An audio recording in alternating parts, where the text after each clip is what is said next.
Yeah. We went from a 3.5 pulley, which was on that one tranny, down to a 2-inch pulley. That's a huge size difference. But it's being a New SOB to put on.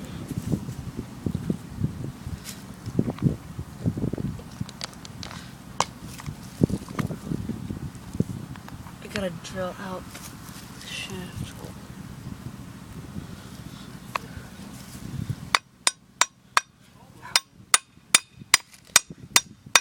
Redneck engineering.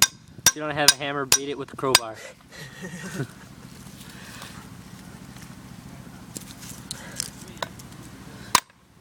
Redneck engineering at its finest. Perfect!